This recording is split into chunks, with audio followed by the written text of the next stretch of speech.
నిర్వాసితులకు సంబంధించి ఏదైతే నాన్ ట్రైన్స్కి ఇచ్చినటువంటి 6,500 కుటుంబాలకు సంబంధించి జంగారెడ్డి మండలం చక్రదేవరపల్లి చల్లవారిపూడి దగ్గర ఉన్నటువంటి ఆర్ఎన్ఆర్ కాలనీలో ఇప్పటికీ దాదాపు 2,000 కుటుంబాలు సరఫరా అవ్వడం జరిగింది. మిగతా కూడా శరవేగంగా చూస్తే కనుక పనులు కూటమి ప్రభుత్వంలో శరవేగంగా జరుగుతున్నాయి. నేను మొన్న కేంద్ర పార్టీ కార్యాలయంలో చెప్పినటువంటి ప్రెస్ మీట్లో ఏదైతే నిర్వాసితులు 24 నెలల్లోనే 2,250 కోట్లు ఏదైతే జమ చేశారో దాంతో పనులు కూడా చాలా విస్తృతంగా జరుగుతుంది. పక్కన రైల్స్ కూడా బ్రహ్మాండంగా జరుగుతుంది. పక్కన చూస్తే బిల్డింగ్స్ కూడా చూసారు, ఎక్కడ కూడా గ్యాప్ లేకుండా నిర్విరామంగా చాలా క్వాలిటీతో పనులన్నీ కూడా జరుగుతున్నాయి. ఇవన్నీ కూడా పనులన్నీ నిర్విరామంగా నిర్విఘ్నంగా పనులు జరుగుతూ ఉన్నాయి. అందరూ కూడా చాలా హ్యాపీగా ఉన్నారు. రోడ్ వర్క్లు కానీ, డ్రైనేజ్ వర్క్లు కానీ, హౌసింగ్ వర్క్స్ కానీ అన్నీ కూడా బాగా జరుగుతూ ఉన్నాయి.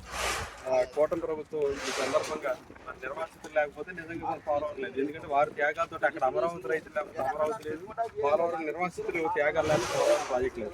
వారి కోసం బ్రహ్మాండమైనటువంటి కార్యక్రమం చేపడుతున్నందుకు కూటమి ప్రభుత్వానికి అంటే మనం చెప్పిన దాన్ని నిజము జరుగుతుందని చూపించడం కోసమని ఈ రోజు ఇక్కడ అంతా కూడా కార్యక్రమం చేపట్టడం జరిగింది.